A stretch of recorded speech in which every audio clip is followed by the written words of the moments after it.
अस्सलाम वालेकुम। आज की जो मेरी वीडियो है उसका मैं सेकंड पार्ट अपलोड कर रही हूँ या जिसमें मैं डिस्कस करने जा रही हूँ मैनेजमेंट गाइडलाइंस ऑफ एक्जिमा। जबकि इसके पहले पार्ट में मैंने आपको तमाम जो एक्जिमा की टाइप्स हैं वो मैंने डिटेल में आपको बता चुकी हूँ। आज मैं इसकी मैनेजमेंट बताऊँगी कि इसका इलाज क्या है और क्या क्या आपको एहतियातें करने की ज़रूरत है। Welcome to the ask skin care by doctor Alina Abid.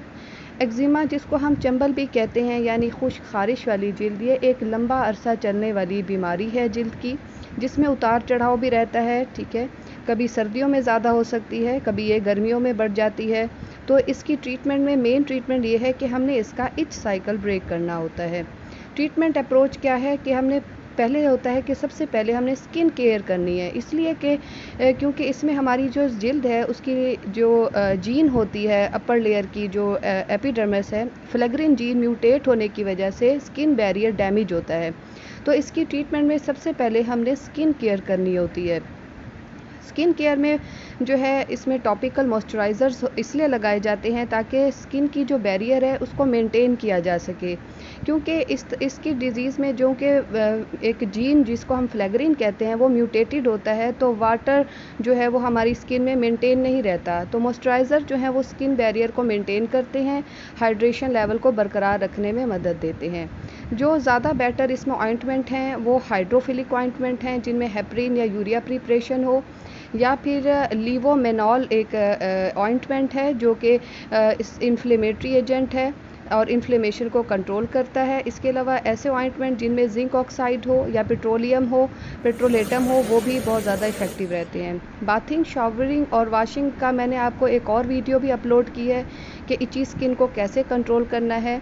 Warm water का इस्तेमाल करना है, मतलब ल्यूक वार्म वाटर, हॉट से अवॉइड करना है क्योंकि वो एक्सेसिव ऑयल भी हमारी जो स्किन होती है उससे रिमूव कर देता है। इसके अलावा ऐसे पेशेंट जो एक्जिमा से मुतासिर हैं वो फ्रेगरेंस फ्री सोप और क्लींजर यूज़ करें।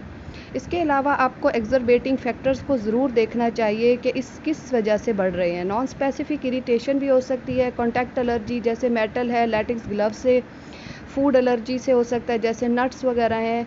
ठीक है, इसके अलावा काऊ मिल्क से हो सकता है, स्वेटिंग से, बैक्टीरिया या फंगस अगर हो जाए, स्किन की किसी किस्म की भी इन्फेक्शन हो तो ये बढ़ जाती है बीमारी। नेक्स्ट है ड्रग ट्रीटमेंट।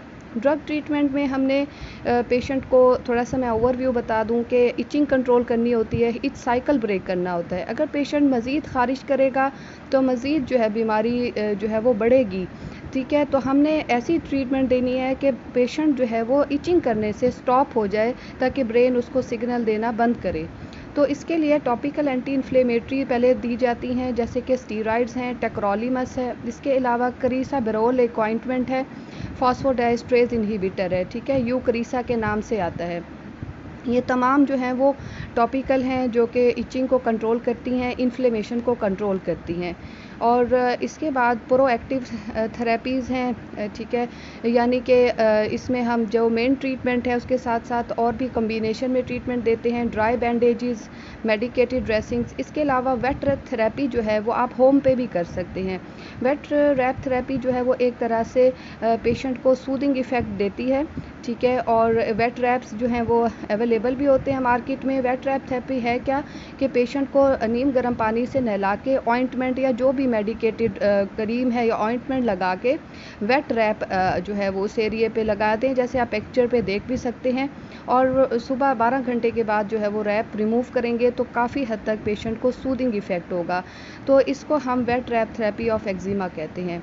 ओरल में हम क्या दे सकते हैं कि जैसे पेशेंट बहुत ज़्यादा इचिंग की कंप्लेंट करते हैं और हमने इच साइकिल ब्रेक करना है। याद रखें, हमने इच साइकिल ब्रेक करना है। जब तक इच साइकिल ब्रेक नहीं होगा तो पेशेंट जो है वो इसी तरह खारिश करेगा। तो इसमें हम एंटीहिस्टामीन, मतलब जो एंटी एलर्जिक्स होती हैं जो कि खारिश को कंट्रोल करती हैं, वो हम रिकमेंड करते हैं। सेकंड जो है और भी मेडिसिन जिस तरह से हैं, साइक्लोस्पोरिन है। ठीक है, ओरल कॉर्टिकोस्टेरॉइड हैं जो हम ऐसी कंडीशन में देखते हैं कि पेशेंट की सेवेरिटी क्या है, उस हिसाब से हम स्टीरॉयड जो है पेशेंट के वेट के अकॉर्डिंग एडजस्ट करते हैं। उसके बाद स्टीरॉयड दे के उसको एकदम स्टॉप नहीं करना चाहिए। ठीक है, उसको हमने टैपर ऑफ करना होता है कि स्लोली उसको स्टॉप करें।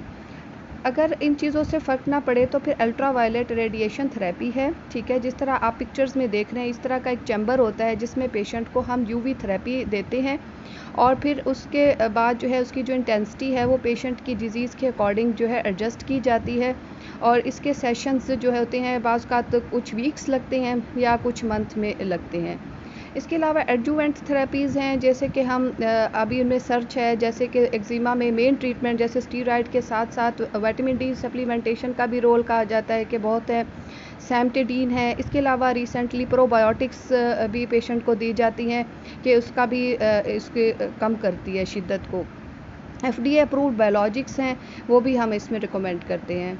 I hope you will like the video.